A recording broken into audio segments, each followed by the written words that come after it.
Nous en sommes rendus à la période de questions et réponses orales. Et pour ce faire, je cède la parole à Monsieur le chef de l'opposition officielle. Merci beaucoup, Madame la Présidente. Le gouvernement de la CAQ ne s'occupe pas de notre monde. En 2018, lors du début du premier mandat, rappelez-vous d'un engagement fort en santé, d'améliorer l'accès aux soins en santé. Après 6 ans, c'est pire que pire, Madame la Présidente. Aujourd'hui, je vais vous raconter l'histoire qu'a racontée Emmanuel Latraverse dans un article dans le journal le 25 octobre dernier. C'est l'histoire de Louise, 70 ans, retraitée qui vit à Québec. En 2021, milieu de l'année 2021, elle ressent des symptômes. Après 6 mois de rendez-vous et de délai, elle a le diagnostic qui tombe, cancer des ovaires. Il faut l'opérer rapidement. Première date fixée en mai 2022, 5 mois après. Mais l'opération n'a pas eu lieu, il y avait un manque d'infirmières. Elle a été recédulée plus tard, durant l'été 2022, manque de personnel post-opératoire, pas d'opération. Louise a été finalement opérée 11 mois après son diagnostic. Hors délai. Les délais, c'est 56 jours. Elle a été opérée 11 mois après. Mauvaise nouvelle, aujourd'hui, le cancer est toujours présent. Elle en est réduite maintenant à espérer uniquement d'endiguer le cancer et la chimiothérapie sont ses traitements réguliers. Elle affirme « On s'est toujours dit qu'un coup dans le système, ça allait bien, mais ce n'est plus vrai. » Que dit le premier ministre aujourd'hui à Louise? En réponse, Monsieur le Premier ministre. Oui, Madame la Présidente, effectivement, en 2018, on avait promis d'améliorer l'accès au réseau de la santé. L'accès au réseau de la santé, ça se passe d'abord par les médecins de famille. Quand on est arrivé en 2018, il y avait 6 400 000 Québécois qui avaient un médecin de famille. Aujourd'hui, il y en a 7 millions. Donc, 600 000 de plus. Mais ce n'est pas assez, Madame la Présidente. On est en négociation avec le syndicat des médecins de famille. On pense qu'avec le nombre actuel de médecins de famille, c'est possible de prendre en charge plus que 7 millions de Québécois. Donc, ça, c'est la première étape importante. Parce que ce sont les médecins de famille, quand ils ont besoin d'un spécialiste, qui vont référer à un spécialiste. Donc, ça, c'est la deuxième étape. On est aussi en négociation avec le syndicat de la FMSQ, des médecins spécialistes. Ils nous avaient demandé, puis ils nous disaient qu'ils avaient très hâte qu'on conclue une entente avec la FIC, avec le syndicat des infirmières, pour avoir plus de flexibilité pour placer des infirmières dans des salles d'opération. C'est ce qu'on est en train de faire, Madame la Présidente. Évidemment, il faut se rappeler qu'avec la pandémie, il y a eu un élagage, il y a eu un report de certaines chirurgies. On est encore en rattrapage. Mais, Madame la Présidente, il se fait plus d'opérations actuellement qu'il s'en faisait avant. Monsieur, première complémentaire, Monsieur le chef de l'opposition officielle. Madame la Présidente, le délai maximal pour opérer un cancer, c'est 56 jours. Ça, c'est établi par l'Institut national d'excellence en santé et en services sociaux. 56 jours, c'est la base scientifique pour opérer un cancer. En janvier 2020 à aujourd'hui, la liste d'attente de ceux qui ont le cancer et qui sont opérés hors délai est passée de 350 à 836 Québécoises et Québécois. Comme Louise, qui doit vivre aujourd'hui avec le cancer, Madame la Présidente, qui a attendu 11 mois. Que vaut la parole du premier ministre? En réponse, Monsieur le Premier ministre. Oui, Madame la Présidente, on se rappellera, dernière négociation dans le mandat précédent avec les médecins spécialistes qui étaient représentés par Lucien Bouchard. On avait convenu ensemble de réduire leur rémunération puis de mettre des montants importants. Là, on parle de centaines de millions de dollars dans un fonds qu'on a appelé l'IPAM, qui doit servir à faire du rattrapage de chirurgie. Il y a encore du travail à faire pour bien s'entendre avec le syndicat des spécialistes. Mais, Madame la Présidente, c'est vrai que tout n'est pas parfait, mais j'invite le chef d'opposition officielle à aller voir les indicateurs. Il va voir que la situation s'améliore. En deuxième complémentaire. Madame la Présidente, je lui parle de cancer, de Québécoises et Québécois qui sont diagnostiqués avec le cancer. il y en a 836. Ça, c'est plus que le double par rapport à 2020. Aujourd'hui, 836 qui sont hors délai, qui ne sont pas opérés, comme Louise, qui a été opérée malheureusement 11 mois, pas 2 mois après, 11 mois après le diagnostic. Puis aujourd'hui, elle doit vivre avec la chimiothérapie jusqu'à la fin de ses jours, Madame la Présidente. Alors, le premier ministre qui a abandonné Louise et qui a abandonné les centaines de Québécoises et Québécois, que vaut sa parole au premier ministre? En réponse, Monsieur le Premier ministre. Oui. Bien, Madame la Présidente, évidemment que j'ai des pensées pour Louise et pour toutes les personnes qui sont en attente de traitement pour un cancer. On connaît tous des gens qui ont été atteints de cancer. On peut comprendre le stress qu'on vit quand on est atteint de cancer. Ça fait partie des priorités quand on regarde les chirurgies, les délais maximum qui sont fixés comme objectif. Évidemment, parmi les plus courts, on a tout ce qui touche au cancer. Donc, Madame la Présidente, la situation s'améliore, mais il y a encore du travail à faire. Et j'invite le chef de l'opposition officielle s'il y a des suggestions. Troisième complémentaire. Madame la Présidente, l'Institut canadien d'information sur la santé a affirmé que dans le reste du Canada, en 22-23, je cite, le volume de chirurgie est revenu à ce qu'il était avant la pandémie. Au Québec, ce n'est pas le cas, Madame la Présidente. Nous sommes les cancres, mais au-delà de cela, ce sont des vies qui sont brisées, des gens qui ont le cancer et qui ne sont pas opérés. Plus de 4600 diagnostics de cancer, 1 sur 5 ne sera pas opéré dans les délais. Que vaut la parole du premier ministre? En réponse, Monsieur le Premier ministre. Bien, Madame la Présidente, c'est assez simple à comprendre. On réussit à augmenter l'offre de soins. Donc, on offre plus de soins. Par contre, la demande augmente encore plus vite. Et je sais que le chef de l'opposition officielle n'aimerait pas ma réponse, mais on a 600 000 immigrants temporaires.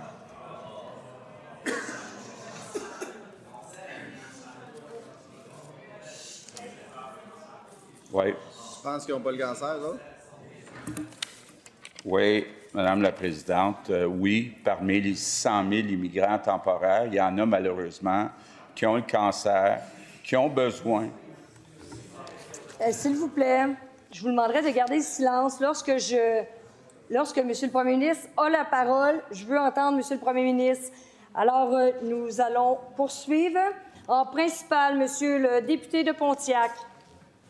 Oui, Madame la Présidente, je veux bien là, que le Premier ministre nous dise que la situation s'améliore, mais c'est clairement pas le cas. Voilà. Aujourd'hui, là, il y a 162 259 patients qui attendent pour une chirurgie au Québec. Ça, c'est 4 000 de plus que lorsque le ministre de la Santé a déposé son dernier plan de rattrapage. Ça fait 3 ans, ça fait 3 fois qu'il propose des plans de rattrapage et ça fait 3 fois que la liste continue de grossir à la fin de l'exercice. La dernière fois qu'il a promis un plan de rattrapage, il nous a dit « Faites-vous-en pas, on a un fonds de 400 millions pour accélérer les chirurgies. » Ça, c'était il y a 1 an et demi. Ça devait servir pour ouvrir plus de salles d'opération. Et Madame la Présidente, ce fonds-là, il ne le dépense pas. Il y a encore, 1 an et demi plus tard, 340 millions dans ce fonds-là. 340 millions d'inutilisés, aussi bien dire qu'il y a 340 millions de raisons pour lesquelles les gens ne se font pas opérer. Qu'est-ce que le ministre de la Santé attend pour dépenser ces sommes-là? En réponse, Monsieur le ministre de la Santé. Premièrement, Madame la Présidente, je voudrais corriger le député de Pontiac. Les chiffres qu'il cite sont inexacts. Alors, j'ai devant moi les chiffres qui sont dans nos tableaux de bord. Le dernier mois, les listes d'attente ont encore réduit, et particulièrement pour les chirurgies de plus qu'1 an. Je n'irai pas dans le détail de ces chiffres-là, mais ces chiffres sont publics, ils sont disponibles à tous les Québécois. Deuxièmement, sur la question du fonds d'IPAM, le premier ministre l'a touché tout à l'heure. On a eu une entente avec la FMSQ pour 400 millions de dollars qui a été bonifiée par la suite de la dernière entente qu'on a avec la Fédération, grâce à ma collègue au Trésor, pour être capable d'avoir accès à ces fonds-là lorsque la nouvelle convention collective serait signée. C'était une première étape, mais vous comprendrez, Madame la Présidente, que ça faisait 1 an et demi qu'on attendait la signature de cette entente-là. Alors, si les infirmières ne sont pas dans les blocs opératoires, c'est malheureux, mais soyons très conscients que nos chirurgiens ne peuvent pas opérer. On a réussi quand même, Madame la Présidente, à augmenter les opérations de 22 000 de plus que l'an dernier, malgré ces situations-là. Je vais continuer, Madame la Présidente. Première complémentaire. Madame la Présidente, la patiente qui attend depuis 3 ans pour son opération au genou, là, parce qu'il y en a des patients qui attendent 2, 3 ans pour une opération au genou, Madame la Présidente, elle n'en a rien à cirer que le ministre nous dise que c'est la faute des spécialistes, que c'est la faute de sa collègue qui n'a pas réussi à négocier avec les infirmières.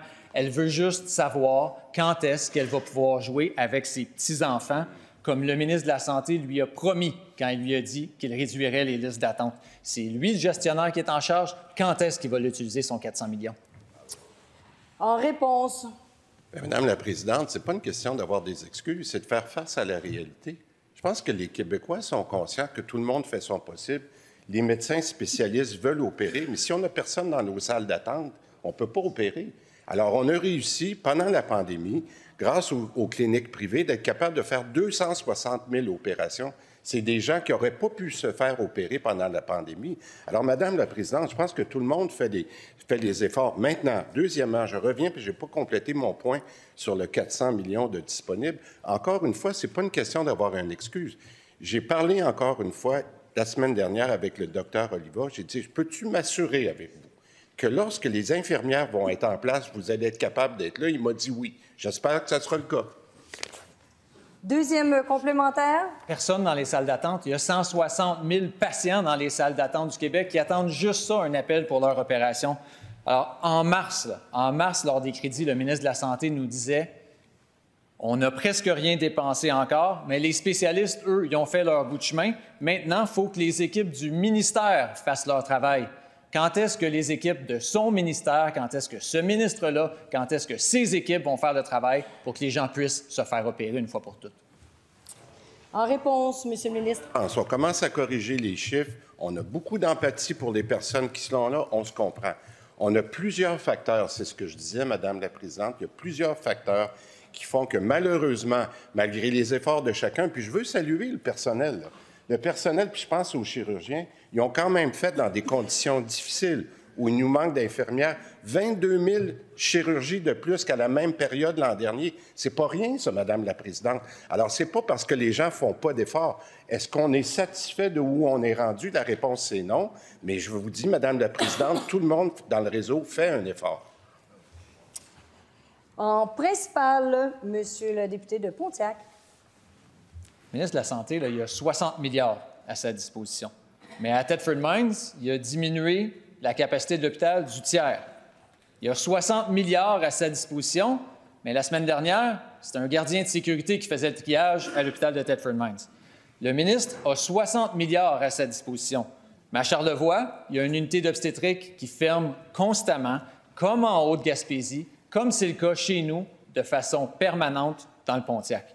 À Lotbinière, c'est médecin après médecin qui quittent la région et des patients après patients qui doivent faire la route vers Lévis juste pour consulter un médecin de famille. Il n'y a pas un patient au Québec qui trouve que ça va bien, mais c'est particulièrement vrai en région. Et là, le comble, Madame la Présidente, c'est que le ministre de la Santé a dit aux médias cette semaine qu'il était prêt à sacrifier l'outil numéro 1 pour recruter des médecins en région, le plan des effectifs médicaux.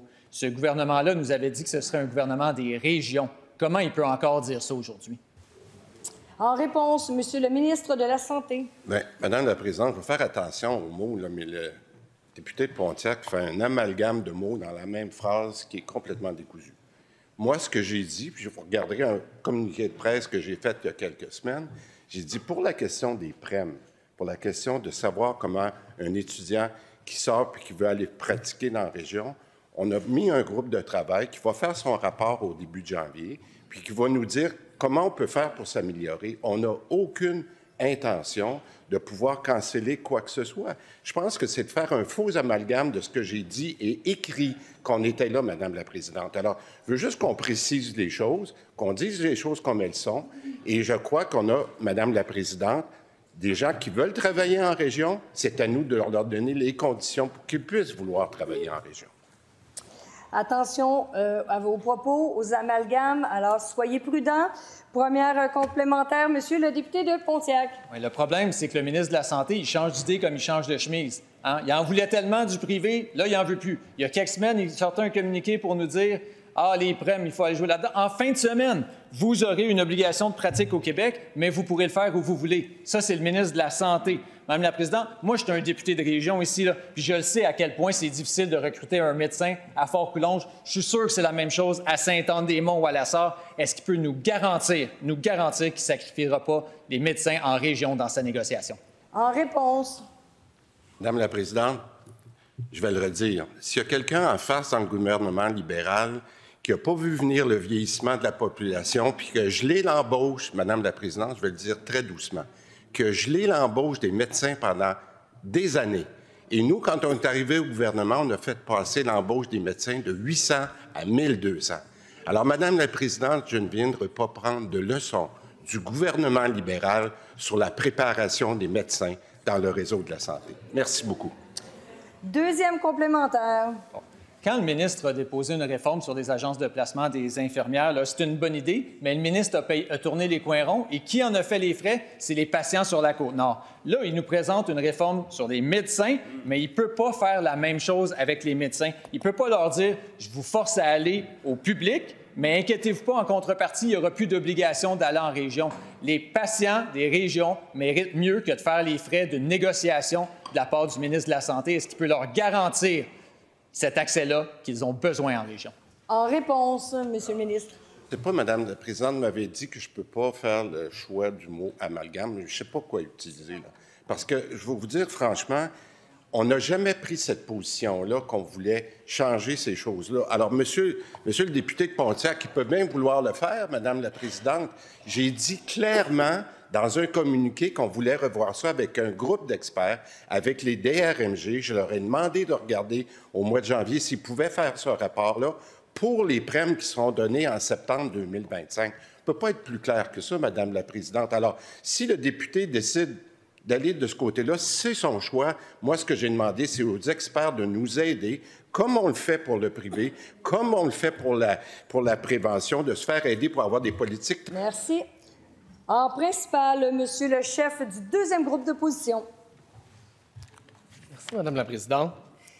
Il y a 2 ans, en campagne électorale, tous les caquistes ici présents faisaient campagne avec leur plateforme électorale sous le bras en relayant la promesse du premier ministre « Il faut encore plus de privé en santé ».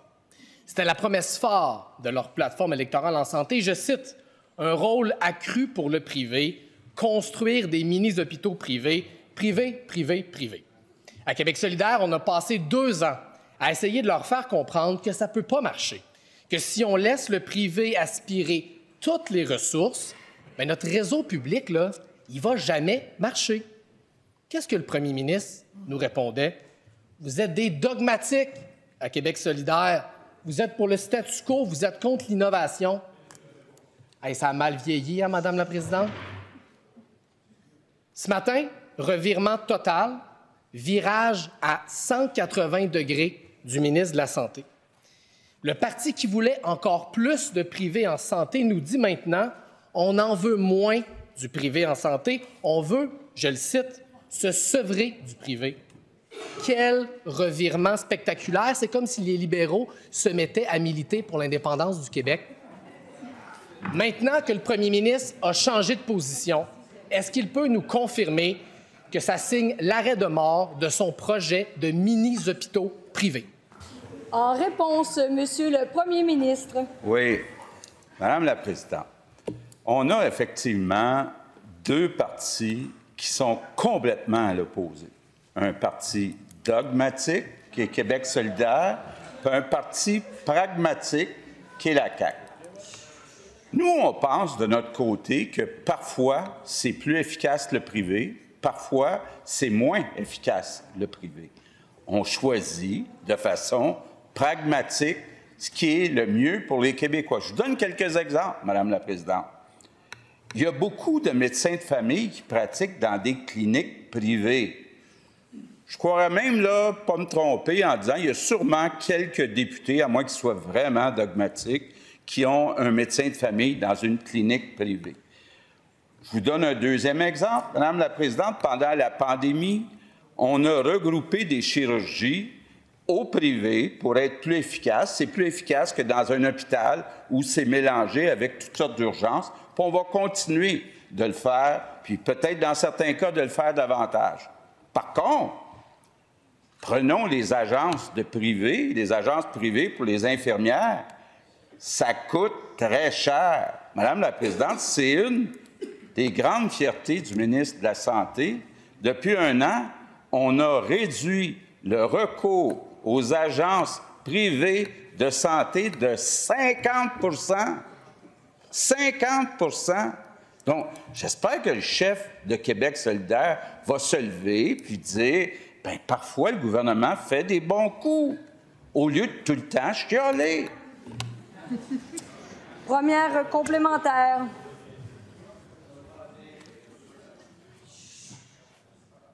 Je vais le donner dans le mille au premier ministre. En effet, je salue leur changement de position spectaculaire. Je me réjouis de leur recul complet. Ils promettaient en campagne électorale plus de privés. Aujourd'hui, ils nous disent moins de privés. C'est un progrès, Madame la Présidente. Mais pourquoi s'arrêter en si bon chemin? Je répète ma question au premier ministre. Peut-il nous confirmer que puisqu'il veut réduire la présence du privé en santé, il n'y aura pas de mini-hôpitaux privés? En réponse, Monsieur le Premier ministre. Bien, Madame la Présidente, on a encore une preuve, là. Québec solidaire, c'est dogmatique, c'est mur à mur. On n'est pas un petit peu dans le privé, un petit peu dans le public. C'est nous, le privé, c'est des monstres. Il ne faut pas toucher à ça, Madame la Présidente. Bon, je reviens à mes exemples. Chirurgie. Je ne peux pas croire que Québec solidaire n'est pas content que pendant la pandémie, il y ait des dizaines de milliers de Québécois qui aient pu avoir une chirurgie au privé. Payé avec la carte d'assurance maladie. C'est là que Québec solidaire ne comprend pas. Quand on dit qu'on veut regarder dans certains cas pour augmenter le privé, c'est le privé payé avec la carte d'assurance maladie. Ça veut dire gratuit. Deuxième complémentaire. OK. Là, ça commence vraiment à être dur à suivre. Parce que là, tout le monde a entendu la réponse du premier ministre, là. Il nous dit « Je vais continuer à construire des mini-hôpitaux privés, mais je vais interdire aux nouveaux médecins de venir travailler dedans. » Comment ça va marcher, son affaire? Que le premier ministre ait la cohérence de son ministre de la Santé et reconnaisse qu'il faut moins de privés en santé au Québec. Puis ces mini-hôpitaux, c'est un projet mort. En réponse, Monsieur le Premier ministre, s'il vous plaît, gardez le silence. Monsieur le Premier ministre. Madame la Présidente, on forme des médecins à grands frais dans nos universités. On forme des médecins à grands frais dans nos universités. Puis il y en a qui s'en vont en Ontario, il y en a qui s'en vont au privé. On dit, pour un certain nombre d'années, vous devriez travailler au public. Bon, il est d'accord avec ça. Ça veut dire qu'il faut utiliser la clause dérogatoire. Oh, là, Québec solidaire va être fâché. La clause dérogatoire, on ne touche pas à ça. Ah. S'il vous plaît. En complémentaire, en principal, Monsieur le député de Rosemont. OK, je pensais pas qu'on irait là, mais j'irai pas là. Moi, j'irai pas dans la clause dérogatoire, certain. Non, parce qu'il y a eu du progrès. Là. Il y a eu du progrès de l'autre côté, puis on est très content. Je cite, « Je pense qu'on est rendu très près d'être capable de se sevrer graduellement du privé. » N'ajustez pas votre appareil, mesdames et messieurs, c'est pas moi qui ai dit ça. C'est pas les vilains syndicats. C'est le ministre de la Santé qui a dit ça ce matin, avec enthousiasme. Puis d'ailleurs, le premier ministre a poursu le mémo. Là, on a passé 2 heures à dire qu'on allait arrêter de se traiter de dogmatique, là, parce que ça va nulle part, ce genre d'étiquette. Alors voilà, c'est dit. Le ministre reconnaît qu'on est allé trop loin avec les privés. Bravo. Encore là, on avance dans la réflexion. Alors, par souci de cohérence, là, vu qu'il veut se sevrer du privé, puis là-dessus, on va être tellement d'accord, là. On va être tellement d'accord, je pense qu'on va aller faire du basic ensemble tellement on est d'accord.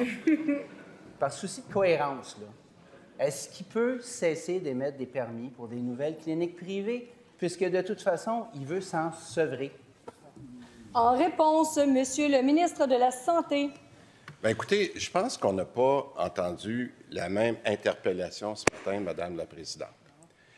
Je veux juste corriger quelque chose. Je l'ai corrigé devant certains journalistes tout à l'heure, puis ça, c'est ma faute, je le dis. Le mot sevrage s'applique aux agences privées et on a dit qu'on voulait faire un sevrage complet. Je n'ai pas utilisé le bon mot quand j'ai parlé de sevrage pour le privé parce qu'on en veut du privé. On en veut du privé. Ce que j'ai dit, c'est qu'il fallait le mieux l'encadrer. Ce que j'ai dit pendant 2 heures, c'est que le privé était complémentaire au public, qu'en ce moment, on en a beaucoup. Ça s'explique parce qu'on a voulu faire pour les patients durant la pandémie. Alors, vous pouvez me reprocher d'avoir utilisé à mauvais escient le mot sevrage une fois durant la présentation. Parfait, je le reconnais. Notre objectif, ce n'est pas de se sevrer du privé. Notre objectif, c'est d'encadrer le privé, comme on le fait depuis avec plusieurs mesures. Puis, Madame la Présidente, moi, je reconnais lorsque j'ai choisi le mauvais mot et je le dis aujourd'hui très clairement. Première complémentaire. Je pense qu'on est rendu très près d'être capable de se sevrer graduellement du privé. Ça a été dit, là. Et il m'arrive d'être en désaccord avec le ministre, mais il parle français comme moi. Et normalement, il peut être assez clair dans ses affaires. Là, pas mal tout le monde a compris ça. Là, tous les amis journalistes vont être en train de faire des erratums là, parce qu'on a tous mal compris ce qu'il disait.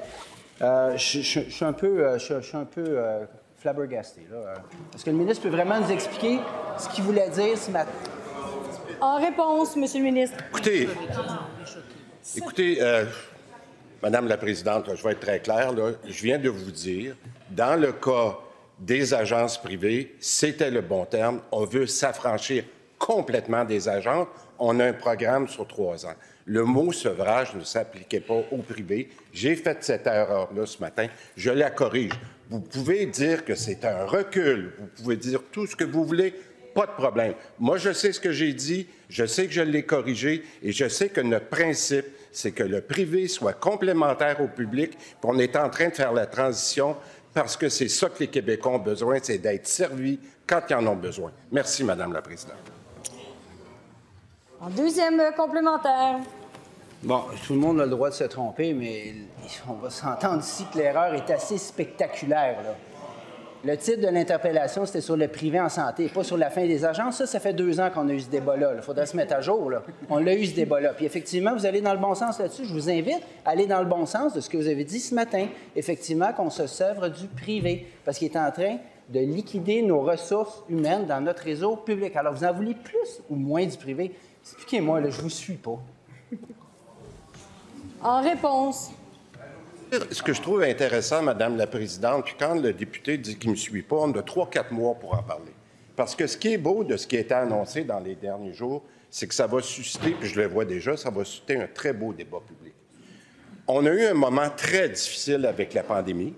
Il a fallu poser des gestes très importants avec le privé. Très importants, puis je salue les gens qui ont été là pour nous aider à ce moment-là. On en avait besoin. Puis quand on parle du privé, on parle des pharmaciens là, qui nous ont aidés dans la vaccination. C'est incroyable de ne pas comprendre ça. Mais c'est pas grave. On a fait des gestes très importants. Là, on a la chance, Madame la Présidente, d'arriver à une période de transition où on dit, c'est quoi maintenant la vision de notre système public? Voilà. On pourra continuer. On a 3 mois pour le faire. Merci beaucoup. Merci. Maintenant, en principal, Monsieur le député de Hochelaga-Maisonneuve. Merci, Madame la Présidente. Il y a dans mon comté un organisme très bien connu appelé le Chic Restopop. D'ailleurs, je salue le directeur, M. Simard, qui est dans les gradins avec nous aujourd'hui. Au Chic, on sert plus de 800 repas abordables par jour et la demande explose depuis la crise du coût de la vie. Le Chic s'est vu octroyer 670 000 $ de financement fédéral pour livrer des centaines de repas par semaine à 200 aînés dans le besoin. Mais il ne peut pas toucher à la subvention sans la permission du gouvernement du Québec. C'est la loi M30. Heureusement, une solution existe. La loi permet au gouvernement de signer des exemptions. Le gouvernement le fait très souvent et juste en 2024, il l'a fait pour le programme CanExport, Opération Haute Vitesse Canada-Québec, Fondation canadienne pour l'innovation pour des projets d'infrastructure de recherche. Des programmes que j'imagine très importants, qui méritaient l'exemption aux yeux du gouvernement de la CAQ, Mais pourquoi pas une exemption également pour permettre à 200 aînés dans Hochelaga-Maisonneuve de manger à leur faim? En réponse, Monsieur le ministre responsable des Relations canadiennes. Merci, Madame la Présidente. On touche quelque chose de très important ici. D'abord, la dignité des gens. Ensuite, le soutien que le gouvernement doit apporter à des organismes qui prennent soin des plus démunis, des plus vulnérables. Et ensuite, il y a notre responsabilité collective, à tout le monde ici, dans cette salle-là, de défendre l'autonomie du Québec, de défendre les champs de compétences du Québec. On a des lois, la loi sur le ministère du Conseil exécutif, certains appellent la loi M30, qui nous permettent de nous tenir debout et d'affirmer à Ottawa, quand il vient essayer de gérer le Québec à la place du Québec, dire non, vous ne passerez pas ici, et de le faire fièrement. Ça ne veut pas dire qu'on abdique, ça ne veut pas dire qu'on ne continue pas de se battre pour aller chercher chacun des dollars qui nous appartient, parce que c'est l'argent des Québécois qu'on envoie à Ottawa et qui doit revenir. Je veux vous rassurer, chers collègues, Madame la Présidente, les organismes qui nous écoutent, on n'a pas abandonné. Encore hier soir, je discutais avec des ministres fédéraux. J'espère qu'on va trouver une voie de passage. Avec ma collègue, on a été extrêmement responsables. J'espère qu'on va trouver cette entente pour que les sommes se rendent le plus vite possible auprès des personnes vulnérables. Première complémentaire. Le ministre me dit, les champs de compétences, vous ne passerez pas, mais dans les nombreuses exemptions qui sont faites par le gouvernement, récemment, il y a eu le programme « Le Canada en fête ». Qu'est-ce que ça fait, ça, le Canada en fête? Ça finance les fêtes du 1er juillet, les fêtes du Canada. Donc, si je comprends bien, les fêtes du Canada, ça, c'est correct, une exemption chop-chop, mais le 670 000 $ pour financer des aides de repas pour les personnes âgées dans Hochelaga-Maisonneuve, ça, c'est pas correct. Feu vert pour la fête du Canada, feu rouge pour l'insécurité alimentaire dans Hochelaga-Maisonneuve, c'est ça la priorité de la CAQ? En réponse, Monsieur le ministre. Madame la Présidente, je pense que mon collègue mélange bien des choses. Et ce que j'essaie d'expliquer, c'est que j'aimerais ça pouvoir compter sur Québec solidaire, mais bon, compter sur Québec solidaire, c'est faire preuve de beaucoup d'espoir, mais j'aimerais ça pouvoir compter sur tout le monde ici pour faire front commun, pour mettre de la pression sur le gouvernement canadien, pour respecter nos champs de compétences. Quand on reçoit ces sommes-là, parce qu'on fait un protocole avec Ottawa, on s'assure que l'argent va au bon endroit, on s'assure d'une cohérence gouvernementale parce qu'on soutient les organismes, puis on s'assure aussi de réduire la reddition de comptes parce que ces organismes-là sur le terrain, ils ont d'autres choses à faire que de remplir des formulaires, faire des rapports. Ce qu'on fait, c'est plus d'argent directement pour le service à la mission, moins pour la bureaucratie. Êtes-vous d'accord avec ça? En deuxième complémentaire. Les exemptions, Madame la Présidente, il y en a à la pelletée. Programme canadien de nutrition prénatale, vers un chez-soi, stratégie canadienne de lutte contre l'itinérance, subvention d'urgence du Canada pour le loyer. Il y a des choses sur les poissons, il y a la SHQ, l'Investissement Québec, des projets autochtones à la pelletée, et il y a le Canada en fête. Vous avez dit oui pour une exemption pour les fêtes du Canada le 1er juillet, mais non pour financer des lunchs et pour les aînés de Hochelaga-Maisonneuve. C'est quoi les priorités de la CAQ? Revenez à la raison, Monsieur le ministre, signez l'exemption, s'il vous plaît. En réponse, Monsieur le ministre. Madame la Présidente, je pense encore que mon collègue entretient une certaine confusion, mais je veux rassurer les gens qui nous écoutent. Ma collègue et moi, la ministre des Aînés, on a communiqué sans relâche. Je l'ai fait encore jusqu'à hier soir. Je pense qu'il était rendu 10 heures hier soir. On continue de discuter pour que, à Ottawa, le ministre McKinnon prenne le document qui est sur son bureau parce qu'on lui a envoyé un protocole d'entente rédigé, signé de notre côté. Il n'a qu'à le signer pour que cette entente soit en vigueur, que l'argent soit transféré et qu'elle se rende aux personnes vulnérables. Joignez votre voix à la nôtre. Faisons entendre raison à Ottawa. Défendons à la fois nos champs de compétences et les personnes vulnérables. On peut-tu compter sur vous pour ça? En principal, Madame la députée de Sainte-Marie-Saint-Jacques. Imaginez, Madame la Présidente, un méga poste de transformation électrique de 325 kV ici même, en face du Parlement du Québec. Vous me dites, ça n'a pas de bon sens, ça ne peut pas. Mais c'est exactement ce qui est en train d'arriver actuellement dans ma circonscription face à la BANQ. On parle d'un mégaposte industriel dont l'acceptabilité sociale laisse vraiment à désirer.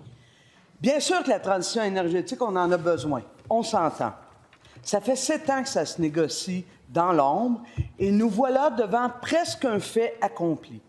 Bien sûr que le terrain de la BANQ, c'est la solution facile. Juste à côté, ceci étant dit, il n'y a pas d'acceptabilité sociale. Alors, Madame la Présidente, est-ce que la ministre de l'Énergie peut s'engager à encourager l'étude d'hypothèses qui ne défigureront pas l'espace culturel important de la BANQ et pas signer le décret? En réponse, Madame la ministre de l'Économie, de l'Innovation et de l'Énergie. Oui, merci, Madame la Présidente. Bien, on s'entend avec Québec solidaire pour dire que la transition énergétique est d'importance et qu'il faut s'y engager. Maintenant, ce que ça veut dire, c'est qu'il faut aussi rehausser la production nationale d'électricité, et c'est ce dans quoi s'engage Hydro-Québec au cours des prochaines années. Alors, on les accompagne dans ce processus-là. On veut bien sûr miser aussi sur l'efficacité énergétique, mais n'en demeure pas moins que la demande énergétique va croissante avec la transition énergétique. Alors, considérant le poste auquel fait référence ma collègue, eh bien, différentes options ont été considérées. Donc, on n'a pas nécessairement mis de côté l'idée de déménager ce poste électrique, mais il n'en demeure pas moins que ça devenait impossible pour Hydro-Québec d'établir ce poste-là, ailleurs que dans le territoire, le terrain qu'évoque ma collègue. Alors, différentes options ont été analysées. Maintenant, il s'avère que c'est vers l'option du déménagement à côté de la bibliothèque que Hydro-Québec s'engage. Donc, on va travailler ça de manière à ce que l'acceptabilité sociale soit au rendez-vous. Première complémentaire. Madame la Présidente, j'aimerais que la ministre prenne acte que Hydro-Québec, au moment où j'ai soulevé le doute de la possibilité d'installer ce poste-là sur 2 sites, bien, ils ont dit on commence à étudier la situation. Alors, nous, ce qu'on veut, c'est une consultation qui va nous permettre, comme citoyens et citoyennes, de pouvoir amener des pistes et de travailler avec les documents qu'a la Hydro-Québec. Alors, est-ce que la ministre va m'accompagner là-dedans? En réponse, Madame la ministre. Oui, alors, Madame la Présidente, la situation a été analysée sur le plan technique par Hydro-Québec. Ce sont des analyses très complexes qui ont été menées et la résultante, la conclusion de cette analyse fait en sorte qu'il y aura un déplacement de ce poste sur le terrain adjacent, c'est-à-dire celui situé à côté de la bibliothèque. Maintenant, on veut s'assurer que le côté esthétique de ce déplacement, de ce nouveau poste, en fait, soit au rendez-vous. On sait que c'est un secteur qui est d'importance, qui est situé au cœur du quartier latin. Donc, on veut s'assurer que l'esthétique de l'équipement ne défigure pas, en fait, le lieu. Donc, on va faire un appel à projet. Un appel à projet pour faire en sorte que, justement, il puisse s'intégrer adéquatement. En deuxième complémentaire. Je comprends, Madame la ministre, que si vous n'avez pas signé le décret, vous n'êtes pas loin, vous parlez comme si c'était un état de fait. Moi, je vous dis qu'il y en a des solutions. Le terrain juste de l'autre côté, qui appartient au groupe Aquilini, est déjà creusé sur 2 étages. Hydro-Québec ne semble pas avoir tenu compte de cette situation-là. Et en plus, ce promoteur-là, il est prêt à s'asseoir et discuter avec Hydro-Québec. J'ai besoin de vous, Madame la ministre. Est-ce que vous allez être présente et ne pas signer ce décret-là? Je vous rappelle que vous devez vous adresser à la présidence. En réponse, Madame la ministre. Oui, merci, Madame la Présidente. Donc, le terrain qui est évoqué par ma collègue de Sainte-Marie-Saint-Jacques a été considéré par Hydro-Québec. C'est d'ailleurs mentionné dans la lettre que je lui ai fait parvenir en réponse à sa demande sur cette question-là. Donc, je reviens au fait que le terrain considéré est celui qui est adjacent. Et dans le cadre de l'élaboration de ce projet-là, il y a un appel à projet qui va être fait. Donc, on veut s'assurer de la bonne intégration et de l'harmonie qu'aura cette structure en regard du quartier environnant. Merci. Merci. Donc, en principal, je suis prête à reconnaître un membre du Parti québécois. Alors, Monsieur le député de Jean Talon. Madame la Présidente, on recevait ce matin le commissaire à la langue française en commission parlementaire. Il est l'auteur d'un rapport colossal sur la situation de la langue française qui a été publié la semaine dernière. Rappelons que c'est un poste qui a été créé pour conseiller le gouvernement. Dans son rapport, il affirme ce qui suit. Les parcours scolaires uniquement francophones favorisent largement l'utilisation du français au travail, tandis que les parcours anglophones ou mixtes tendent à la réduire, y compris chez les francophones. Statistique Canada, en 2022, a dit exactement la même chose. La langue d'enseignement du dernier diplôme s'avère être le principal facteur associée à l'utilisation prédominante de l'anglais en milieu de travail au Québec. Les avis d'experts s'accumulent dans ce sens-là. Ce gouvernement répète sans cesse qu'il faut écouter la science. Eh bien, la science, elle a parlé, elle est sans équivoque. Ma question au ministre de la langue française, est-ce qu'il va s'engager, oui ou non, à appliquer la loi 101 au cégep? En réponse, Monsieur le ministre de la langue française. Merci beaucoup, Madame la Présidente. Effectivement, le commissaire a déposé des rapports. Il nous reviendra, il était présent ce matin en commission, il va nous revenir bientôt avec des propositions, des modifications législatives, peut-être des plans d'action à adopter en plus de ce qu'on a déjà déposé, parce qu'il faut dire qu'on a bougé énormément et rapidement, notamment avec l'adoption de la loi 96 pilotée par mon collègue actuel ministre de la Justice. Ensuite, on a travaillé à 6 ministres avec le groupe d'action pour la langue française. On a adopté des mesures qui sont, à la fois, très audacieuses. En travaillant, d'ailleurs, sur ce plan d'action-là, à 6 ministres, j'avais tendu la main à des représentants des oppositions. Je remercie la collègue du Parti libéral qui a participé à cette rencontre, qui était très intéressante. Même chose, Québec solidaire. Malheureusement, le député de Matane, relancé à plusieurs reprises, n'a jamais trouvé du temps, au fil des mois, pour une rencontre privée constructive, préférait s'opposer que contribuer. C'est comme une espèce de logique. On est dans l'opposition, on s'oppose, on ne veut pas contribuer, on ne veut pas proposer. Mais maintenant, après, par contre, quand les décisions sont prises, quand les politiques sont là, bien, ils sont là, par contre, pour bien sûr nous dire qu'est-ce qu'on aurait dû faire alors qu'eux ne l'ont jamais fait. Première complémentaire. Typique, hein, quand on parle de langue française, on nous parle de l'urgence d'agir, puis là, aujourd'hui, on nous parle de réunion, puis de procédure, puis qu'on prend son temps. Le commissaire à la langue française indique la voie à suivre et la proposition, elle est sur la table. C'est pas le chemin, c'est où est-ce qu'on veut aller qui compte. Est-ce que, oui ou non, le ministre compte appliquer la loi 101 au cégep? La question est simple. En réponse. Madame la Présidente, il y en a une loi au Québec qui, maintenant, fait que la Charte de la langue française s'applique au réseau collégial. Et c'est pas le Parti québécois qui a voté en faveur, c'est Québec solidaire. La semaine passée, je pense que j'ai commis une erreur à cet égard-là, d'ailleurs. C'est Québec solidaire qui a voté en faveur. Le PQ a voté contre. Et quels sont les effets de cette loi? Bien, ils sont ici sur le tableau, très clair, loi 96, contre laquelle vous avez voté, chers collègues. On voit que ça, c'est la montée du nombre d'étudiants dans le réseau collégial anglophone. Arrive la loi 96 et il y a une pente régulière descendante. On appelle ça une tendance en démographie très, très claire où on voit le nombre d'étudiants diminuer dans le réseau collégial anglophone. Mais vous avez voté contre ça, vous autres. Deuxième complémentaire. La procédure, puis là, maintenant, des tableaux. Le commissaire à la langue française indique la voie à suivre dans son rapport. 41 syndicats locaux de professeurs, 2 fédérations d'enseignants, l'Association québécoise des professeurs de français disent tous la même chose. Ça prend l'application de la loi 101 au cégep. La question, elle est simple. Je la repose. Est-ce que oui ou non, le ministre s'engage à appliquer la loi 101 au cégep? En réponse, Monsieur le ministre.